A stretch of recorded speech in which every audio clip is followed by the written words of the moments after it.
people do that with their cats. They give their cats like accounts. So when the cat's 14, it's like, okay, you can now take over this account. Yeah, you can officially take charge of your own Facebook and Instagram. Exactly. He's like, that's not even my name. Whatever name you call me. I think it's a little bit weird, mate, because why is your child friends with like all these random people that they're not actually friends people? No, it is because also they're a real person, so they might not want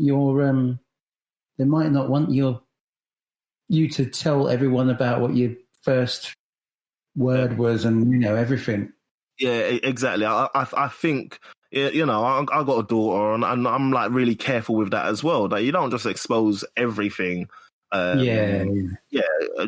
think it's a bit disrespectful, to be honest. But look, this is like a social media age. It's a new technology, even though it's been here for a little while. It'd be interesting when that generation is old enough, isn't it? And to see what they think, and then maybe that generation will be like, a bit like what's happening in the world anyway, where it just develops, and you think actually that wasn't the right thing to do. Exactly. This is the problem with a lot of emerging technology. You don't quite know how to use it. Yeah, For me, I think just err on the side of caution, man. This is your child's life that's out there. They already say that everything that's on the internet is there forever. And you are just inundating people with all aspects of your child's life. Yeah. I don't know, mate. I would be irritated, even now, if my mum took all like my baby pictures and uploaded them to Facebook today. All your mates. Not that it's been there for like my whole friends. Like some people that you don't even know anymore. Exactly. But I mean, not that I even had to grow up with it, but she's put it up for like a week right now with the big old age that I'm at. I wouldn't be happy about that. Let alone realizing that I had to grow up with that all the way along. I don't know. Yeah, people engage with social media in different ways, mate. No thanks. Unfollow. Follow. I don't know what this means, Zach. Number 16, social distance. What's that mean there? Loads of people don't know what that means, mate. Loads of people don't know what that means. You're freaking Sainsbury's, isn't it? Yeah. Well, those meatballs are good. What it means is that you got to run in between those little blue stickers that are on the floor just as fast as possible. Get as many people as possible in between those two blue stickers. It's a challenge. While wearing your chin diaper. Exactly. Swole. What does that mean? Swole. Swole. Swole. SWOLE. Swole. Yeah, swole. That just means like big. You're hench. You're muscular. You're henny. All hench, these words, mate. Huh? Yeah, you're hench, bruv. Yeah, exactly. It's Jim, innit? It's Jim. It's Jim. I'm all right. It's Jim. I'm all right. Let you know, innit? Yeah, so swole. Yeah, I think that's very American though, right? Yeah, I reckon Is it flirtatious language? Could you say that amongst, like, two pals going, "You're looking swole today"? No, that's too flirty, man. Yeah, but it's not the word, mate. It's the way that you say it. Because you wouldn't do that as well. You wouldn't walk up to your brethren and go, "You're looking hench today." It's all about the delivery, mate. Yeah, all right. When would you use it then? No, it's just the same way you would use hench or mass. You get me? You're swole. It's like, look, you are swole, mate. How often do you go to the gym? Do you get what I mean? Not in a flirtatious way, but it's like, I can see you got muscles going on. You got something back. You got muscles going on. I like that. You got muscles going on in the arm. Yeah, I've also got bones. All right. Well, I might not use it, Zach, just in case, because it just sounds like, I might be giving the wrong vibes. Mate, but like I say, it was the delivery. You could swap out any word you want in that sentence and it would be wrong still. Yeah? Yeah. You're looking...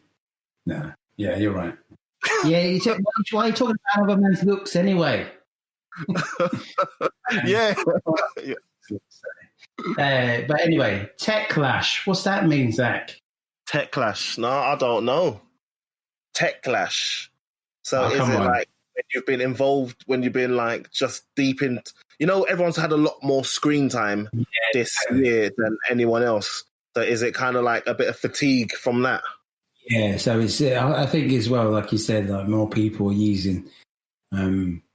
Yeah. They go online meetings and they're having exactly so much that they would just get the IT guy to do usually, like switch it. But yeah, so there's a lot of that going. So I guess that's why that's right. 2 more. All right. World building. So I don't know why I say it like that. World building. Yeah, I don't know. Isn't that like, and again, some sort of like computer game kind of thing? Yeah, exactly. Yeah, it's developing a detailed. Sorry, you're building an environment within a game. Yeah, developing a detailed and plausible fictional world. Yeah, I don't play those. Do you play those games where you create your own? Really. That sounds like Minecraft, that kind of stuff. Theme park. Oh, theme park. That's taking it back, mate. Yeah. That's what I do. Yeah. Listen, if they had an app of that, I would put that on my phone and I'll play that on the train. Sims, is that the same thing? Sims kind of is it rather than the world building, it's like character building, character and relationships. Oh, really? Yeah. I was making towns and stuff. Aren't there different? There used to be Sim City, mate. That would be making the towns. But the Sims are kind of focusing on the people and their characteristics and their personality and all that kind of stuff. You can tell I only cared about games in the early 90s, isn't it? Yeah, mate, I think that's when a lot of people tapped out. GoldenEye, that was it. Yeah. Nothing will ever top this, and as long as I don't play anymore, I'm going out on a high. If I saw a game now, I'd be so impressed because I haven't seen a game. Yeah. Even if it was like FIFA or something, I bet I'd be really impressed at how great the visuals are and the audio. Yeah, the graphics look amazing. The audio, mate, trust me, audio takes a lot of work to get right. The commentators, anytime I touch a football game, the commentators are talking nonsense, mate. Is it still like, and it's another goal from Cobra? Exactly. It's a little bit smoother, but they run out of things to say, and they're just saying the same boring stuff all the time. And yeah, they're a little bit late. Do you know who it is now, the co-commentator? Second? Do you know who it is now, the commentator or co-commentator? Remember, mate. Can't remember. As in, mate, I haven't bought a football game for a few years now, and I think I just jumped on one last weekend. Oh, okay. And it wasn't that different? No, I was amazing right from as soon as I picked it up. So if you mean, is it different in that way? Yeah, I was still scoring goals. But it seems very familiar. Graphics are quite a bit better, but very familiar. It's one of them, just pick up and play, plug in and play. All right. I've never played you at FIFA, so I wouldn't know that. Yeah, when you're ready, but FIFA's not really my football game of choice. Here we go. As soon as you get challenged, you're like, oh, actually a little bit of, come and play a little bit of Pro Evolution Soccer, and yeah, I'm up for it. No, the man's version of the man's version of the game, the footballer's favorite version of the game. Were you one of those kids that just watched other people play the game, like your instinct and that? To be honest, I can remember video game arcades. Elephant Castle, I grew up around there, yeah? There used to be an arcade upstairs, and every time my mum would send me to the shop, so she'll send me Tesco, I'll go and I'll get all the stuff, and I'll take the bags upstairs, and the pound that came out of the trolley, that went into a machine. And I just remember playing those games away. But yeah, the times have changed. So yeah, I used to actually know what I was doing on a few of those machines. And then there was a time when I worked in Trocadero, mate. And I used to get like a certain amount of credits, and you could just go on any machine that you wanted. Huh? You worked in Trocadero? Yeah, mate. I didn't know that. Yeah, when I was in sixth form, I worked in Trocadero. I used to, mate, that was one of the best employment times of my life. Do you remember the Pepsi Max? Yeah, that's what I was going to say. Were you in the Pepsi Max ride? I didn't operate that, but I could get in there. Hey, I just got time. Before it opened, we were basically allowed to go on all the machines and everything. And after it closed and we kicked everyone out, we were allowed to go on the machines. Codes where you could work on the machines without paying it. Nah. I wish I knew that stuff. But I'm sure there were a couple of them where it was like, if you unplug and plug it in, the first credit is free. Something like that. Yeah.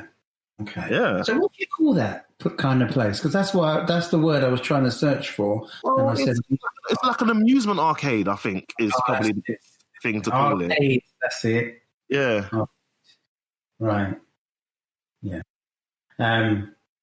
Yeah, actually, that might come up in a future episode, actually. All right. Work places that don't exist anymore. Yeah, true. But the last word, I'm sure you've used it a few times. Zhuzh. ZHUZH. I don't know. But no, I've never used the word, mate, just so you know. But I think it's the same as, what did these, why am I thinking of a Nissan advert and Thierry Henry? Vavavoom. Yeah, exactly. Is it not the same as that, yeah? It has a little vavavoom. It has a little zhuzh. Yeah, I can see that. Yeah. Yeah. What does it mean? What does it actually mean? It means to make something more lively and interesting or stylish or appealing. Yeah, there you go. It's exactly the same. That's the feeling that I got from that advert, mate. You get me? Zhuzh. Yeah. That's when Arsenal players were doing freaking adverts because we were good. Imagine. No one would care. If an Arsenal player was doing one now, they'd be like, what does he know about cars? Is that the question that he asked? What's the meaning of vavavoom? No, he says, what's English for vavavoom or something like that? Okay. Mate, they could say what they wanted, mate. They were the invincibles. Exactly. Zhuzh, am I right? Am I right? Hey, Bobby, you're looking swell tonight.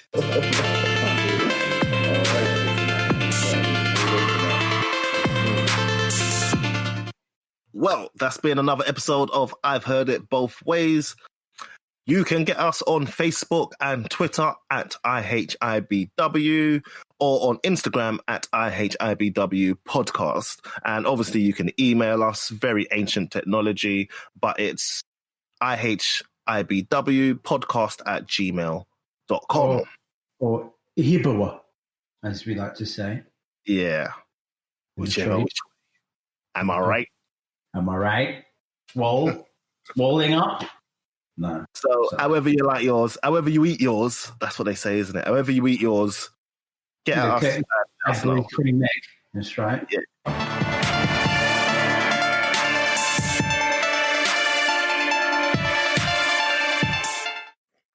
Heard it all before. Sign it out.